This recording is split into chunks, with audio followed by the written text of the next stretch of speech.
बोलो, बनोगे एक दिन के लिए सीएम।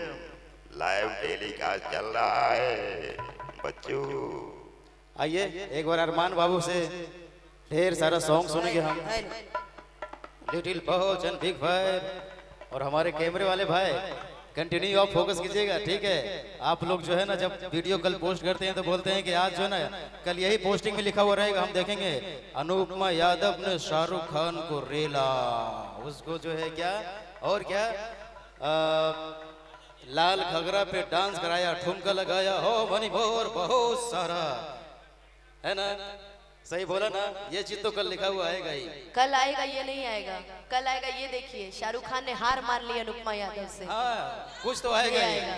ये रेला रेली खत्म है अब आएगा कि ये देखिए शाहरुख खान का पसीना छूट गया। अनुपमा यादव ने ऐसा गाया कि शाहरुख जी को नाचना पड़ा। अरमान बाबू ने ऐसा गाया कि अनुपमा जी के होश उड़ गए। ऐसा ही आएगा कल के में। ये सारी कॉपी मत कीजिएगा मेरा, आप लोग कॉपी मत कीजिएगा, ठीक है ना। लेकिन मैं लड़कियों से नहीं हारता, बिल्कुल नहीं, कभी नहीं। नो नो नो। तो हमनी के लड़की में के गिनल, हमनी के बाघिन बने। अरे यार, कभी यहाँ बात करते हो कभी वहाँ बात करते हो। आप तो बड़े ठरकी इंसान हो साहब, आप तो हर जगह बात करते हो। हेलो 2 मिनट है ना, सुनो। अब पंगा ले ले बड़ो तो है ना, अब छाछ पो लड़ लो भाई, लड़ लो पहले। भैया। ये जो लड़कियों का बाल होता है ना, जय हो जय हो। लड़कों को फंसाने की जाल होता है। क्या बात है। ये जो लड़कियों का बाल होता है ना, ये लड़कों को फंसाने की जाल होता है। और ना जाने ये लड़कियां कितने लड़कों का खून पीती होगी, तभी तो इसका ओठ लाल होता है। मैंने बोला ना, छोटा पैक बड़ा धमाका, लिटिल पहुंच देखने में है लेकिन धमाका बड़ा बड़ा करता है। लेकिन जिस लड़की के ऊपर शायरी बोला है ना, वो भी ब्लास्टे है। सही बोले दीदी, वो भी बॉम्बे है, सुनते रहिए। हेलो, आवाज हल्का सा दीजिए भैया। बढ़ाइए भाई। हेलो, क्योंकि कहा जाता है कि बुढ़ौती में हर बुढ़वा बेईमान होता है। अच्छा। तू बड़ा बच्चा लेकिन तू हर मन जन बानो बुढ़वो के फेल करी। अच्छा। कि बुढ़ौती में हर बुढ़वा बेईमान होता है, और जहाँ पे बुढ़िया दिखती है ना वहीं पे बुढ़वा का ध्यान होता है। भैया ध्यान से सुनिएगा, तू जो उनको वैसा बात नहीं खे। कौन अब बात? हमारी बात सुनो कि खैले बानी भूखाइल नहीं की, और तोहरे भरोसा ही जाइल नहीं की। कि खैले बानी भूखाइल नहीं की, तोहरे भरोसा ही जाइल नहीं की।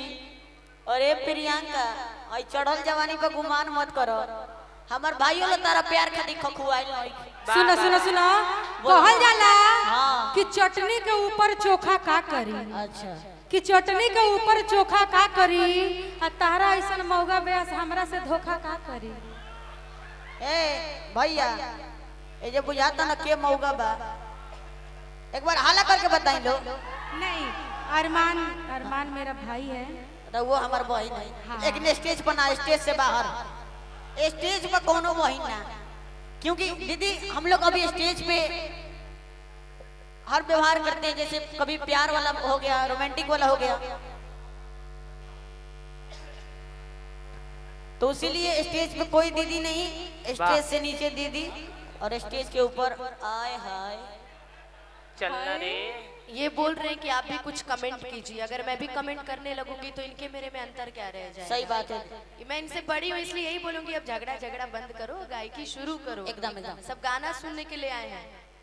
अरमान और प्रियंका अगर लड़ते रहेंगे तो सुबह खाली लड़ाई पोस्ट होता रहेगा। ये देखिए 2 लोग की लड़ाई में अनुपमा देखती रह गई है ना जी। लेकिन सुनिए गोलू भैया, गाइए। आए ना। वाह वाह। लेकिन नीचे तो कॉर्ड लगैला है ना भैया।